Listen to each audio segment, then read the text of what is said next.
Hello everybody, my name is Medical101 and welcome to another lesson of Dentistry101. Today we are on lesson number 2 where we're going to discuss basic dental anatomy. So sit back, relax, and I hope you pay attention. Please note that I hope you can maybe take notes on this lesson if you would like to fully understand the knowledge, but if not, that's not a big deal because again, these knowledges are just for basic information and to get you passionate about dentistry. Additionally, please be sure to take a look at this disclaimer as always before watching the lessons, and let's get right into it.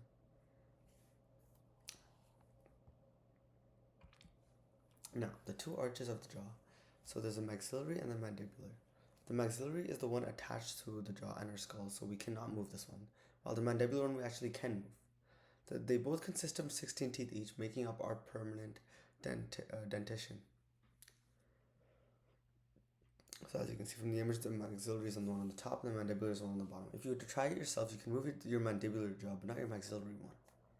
And then my source of the image is sin bone, as seen here. Now, the dental quadrants.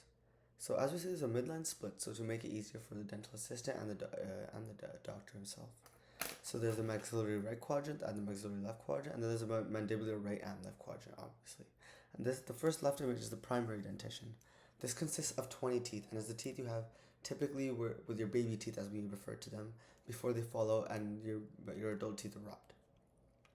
And then your permanent dentition is a dentition, which I hope you all have by now, is assuming that everyone here has 32 teeth and all their adult teeth have erupted. So it's the exact same as the primary dentition. It has a midline with the maxillary right quadrant and left quadrant, with the mandibular right quadrant and left quadrant. Just the difference being more teeth, which I'll get into a little bit in a couple more slides. Now, the types of teeth and their function. So both these images up and above are the same, but just looking at them, we see the lateral incisor, the first premolar, the first molar, and the third molar. And then if we go on the left side, we see the central incisor, the canine or cuspid, the second premolar, and the second molar. So the central incisor, or sometimes known as the CI, is used for cutting or biting food ingested. The lateral incisor is used for cutting food, the canine or cuspid is primarily used for tearing food, and the first and second molar is used for chewing. And then this image is for a permanent dentition, so this has 32 teeth, as we can see. Because these are the primary teeth that we see in a dental office typically, except if you're a pediatric dentist. Now, this is just a quick diagram, just giving a simple rundown explanation, assuming for permanent dentition. We see 3 molars in the back, or 2 premolars on the side of it, 1 canine or cuspid on each side, and then the incisors, centrals and laterals. So maybe this you can take a look at, maybe make a mental map, and maybe actually look at your own teeth. That could be the best way to memorize. And that's what many dental students do, in fact.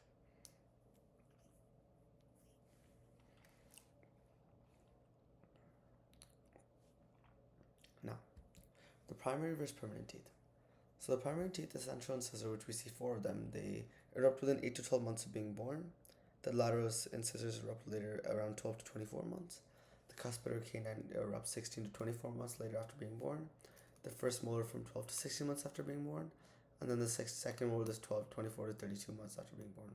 So that's why if you see a lot of young infants or children, maybe like 9-10 months old, they only say they have 2 or 3 teeth, and like not next to each other, but in like random places. But their places aren't random, and they're actually like strategic as per this primary dentition chart. No. For the lower teeth is different, however, and this is just for the upper teeth because the central incisors come much faster. The second molar takes 24 to 32 months, the first molar 12 to 16 months, the canine or cuspid 16 to 24 months, and the lateral incisor 12 to 15 months. Meanwhile, for the permanent teeth, the central incisor takes 7 to 8 years, the lateral 8 to 9 years, the cuspid or canine 11 to 12 years, the first premolar biscupid 9 to 10 years, the second premolar biscupid 10 to 12 years, the first molar 6 to 7 years, the second molar 12 to 13 years, and the third molar or wisdom tooth additionally. And then for the lower we see the second molar 11 to 13 years, the first molar 6 to 7 years, the second premolar or biscupid 11 to 12 years, the first premolar or biscupid 9 to 10 years, the cuspidor canine 9 to 10 years, the lateral incisors 7 to 8 years, and the central incisors 7 to 8 years. So we typically see a trend, though not too much of it, that the lower teeth erupt usually quicker, and then we can also see that there's a difference between the teeth in the primary dentition and the permanent dentition.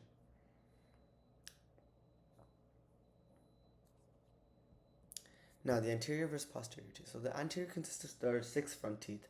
So so as we can see here, our incisors plus our cuspid or canine, and then everything else would qualify as posterior. This is because like the best way of finding this out is like when you smile, these are typically like the 6 teeth that are known or seen in these first 6 in the front. So we maybe just smile in a mirror or something, you'd typically see these 6 teeth, like primarily.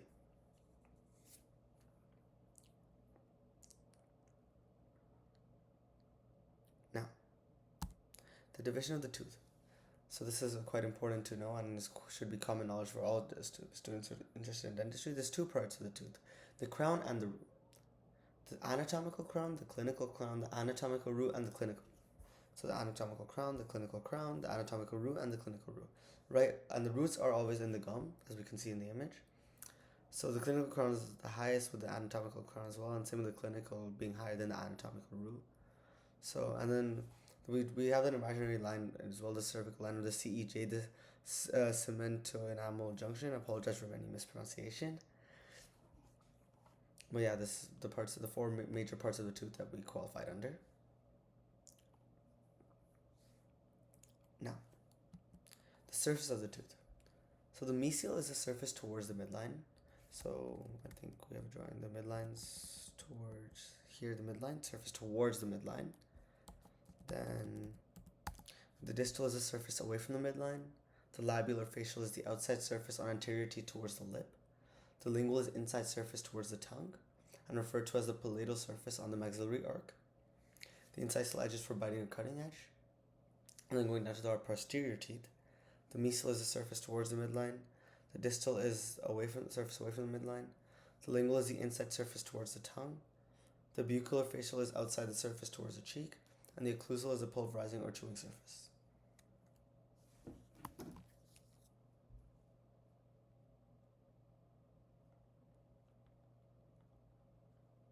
So you can maybe just take a minute to write that down. And just a quick reminder, the anterior teeth are the ones that, and the anterior posterior diagram is here. Just a reminder of which ones to remember the surfaces. The anterior, and this is the anterior is here and the posterior is here. Now, the third is in the tooth surface. So I definitely don't recommend taking notes on this one, but it's important to I recommend taking a look and paying attention, as it's important information that you may use later on that you will use later on as a dental student. So for the facial or labial view, we have the apical third, the middle third, and the cervical third. The cervical third, middle third, and incisal third. The distal third, middle third, and mesial third. And then from a mesial view, we have a lingual third, middle third, labial third, or facial. And then for the facial or buccal view, we have the distal third, middle third, and mesial third, with the occlusal third, middle third, and cervical third. And then we have the cervical, middle, and apical thirds. And for the distal view, we have the lingual third, middle third, buccal third, facial. And then for the occlusal views, we have the facial, middle, and lingual thirds, the mesial third, the middle third, and the distal thirds. And if we go over to this diagram, it's quite similar as well. Apical third, middle third, cervical third, the cervical third, and then the root and the crown, which we discussed before. The incisal third, and then if we go to the anterior, and that's for the anterior tooth. And then they're both here: distal, middle, mesial, lingual, middle, facial thirds. For the posterior teeth, this is the occlusal, middle, cervical thirds, these are all thirds, middle third, and apical third, with this being the crown and this being the root. So we just take a minute to gather all that information. As I understand, it's a lot of information being thrown at once.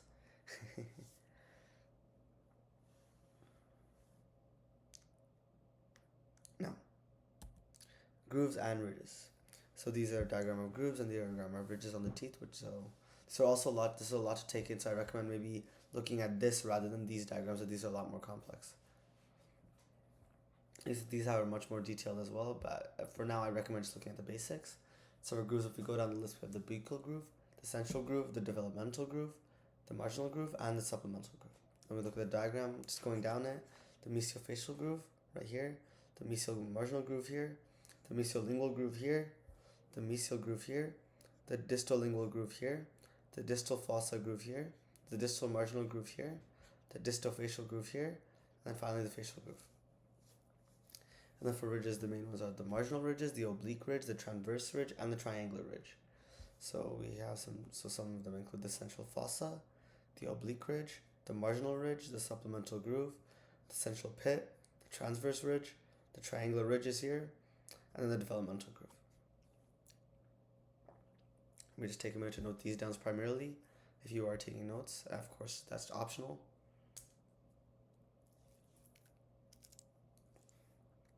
Now, the four main tooth layers. It's also quite important to start. Just remember these four main: the enamel, the dentin, the cementum, and the tooth pulp. So if you just look at this photo, which is cited here, we have tooth anatomy with the crown and the root, which we already discussed. The enamel is the outermost. The dentin is right under the enamel, and then we have the gum, which I will talk a bit about later. The pulp, which is the innermost layer of the tooth. The root canal, which is connected to the pulp, and that's actually a type of procedure name that is quite common in the dental office, which we will talk about later on in other lessons as well. And then just the bone surrounding the gum. So let me just take a quick note of that.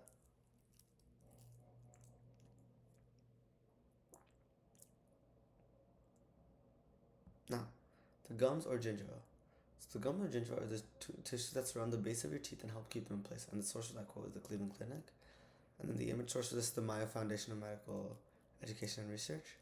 So essentially, as we all know, the gum is the red stuff surrounding our teeth, but in fact, they're much more important than that, as they help keep our teeth in place, and they are basically like the base or like the foundation of our teeth, essentially. And then another word of the gums is the gingiva, which is what you'll hear more likely in a dental office other than gum when speaking amongst themselves. So here's we see, and then there's some plaque around the gums, gums and the teeth, which we all know is of course not good for you, which I believe we discussed later. We'll discuss later on. And we have discussed before. And then we have gingivitis here, which is the inflamed and receding gums, which is a disease that I won't really go into, but it's quite an interesting disease if you would like to take a look at that on your own time. And it's something, of course, if you pursue dentistry, you will know very well about gingivitis. It's quite common in the dental office in the day-to-day practices. Let me just take a quick note of that. Maybe just write down your notes, any thoughts you have to gather.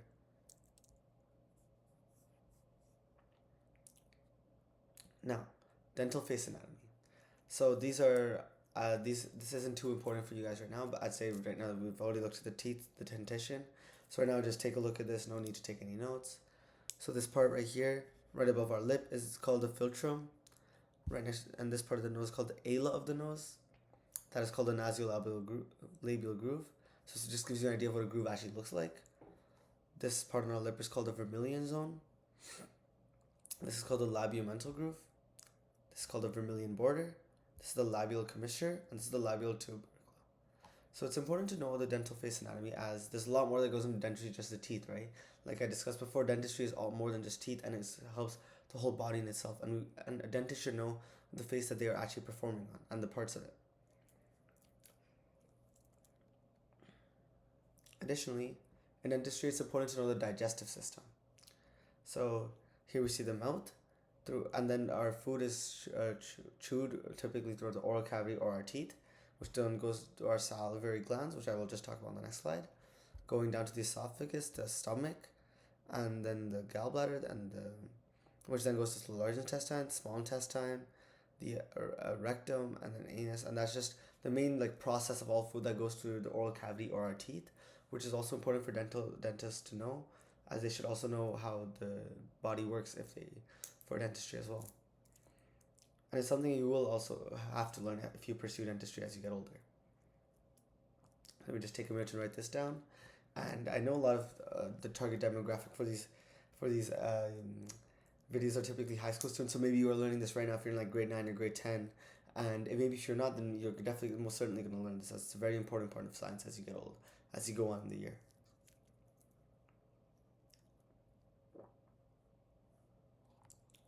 Now, and then my image source is the U.S. Department of Health and Human Services. And then now we have the tongue map. So this is just where like our taste buds, you could say, exactly. And the citation is the bamboo toothbrush by this citation in bamboo. And then so on the very back we have our bitter taste buds, the sour ones on the sides, and the salty ones forward, and then the sweet one right in between those. So that's typically how the tongue works, and it's important for dentists to know so as well. And then we see a bit that the bitter ones kind of overlap the sour ones, and the sour overlap the salty ones.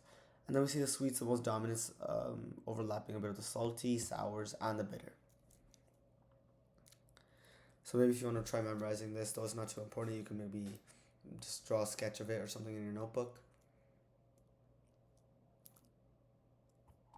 Now, fun fact about diastema. So you know the space between your teeth. That is not just called a gap, or maybe what dentists tell you it is. No, in fact, it's called referred to as diastema, the scientific or the medical term you could say for the space between your teeth. Though it's not harmful or anything, it's quite common, and it's typically repaired through braces. And that's typically what braces and orthodontists are required and tasked to do.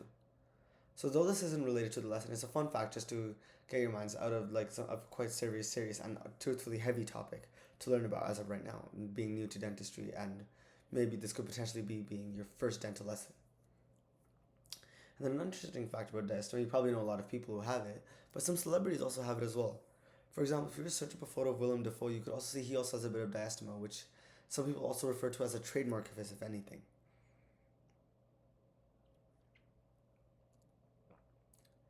Now, a mini quiz. So I'm going to be asking 3 confirmation questions, and you'll have 15 seconds to think about it.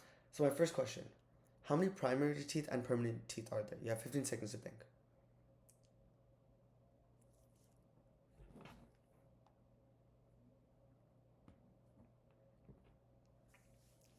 So again, how many primary versus permanent teeth are there? 5 more seconds. Now, there are 20 primary teeth and 32 permanent teeth. Now, the next question, I hope you got that right first of all. Next question, what is another word for the gum? 30 seconds to think about this one. It's a scientific term which I mentioned multiple times throughout the lesson. What is another word for the gum?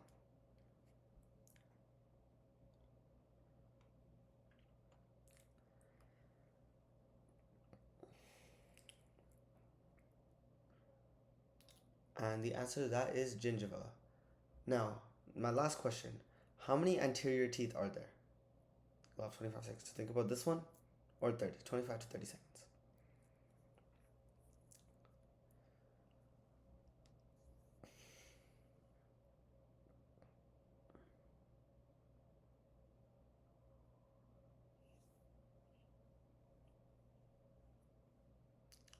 And the answer to this question is 6. And so now that we're done the mini quiz, I hope you guys got 3 out of 3.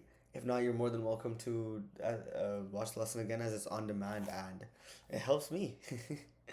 So now, the conclusion. So that concludes lesson 2 of basic dental anatomy. I didn't go too much into detail of the dental anatomy. As for now, obviously this is the very basics of dentistry.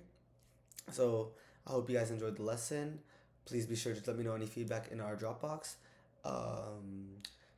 If you have any questions, also be sure to inquire. Please be sure to look at the disclaimer. If you're interested in dentistry, you can also look at a lot of the sites that I mentioned below, and maybe speak to an actual professional about so. And most important of all, I hope you guys enjoyed. And there's a lot of other Medical 101 lessons to look forward to, not just from dentistry, but a lot of others. Thank you.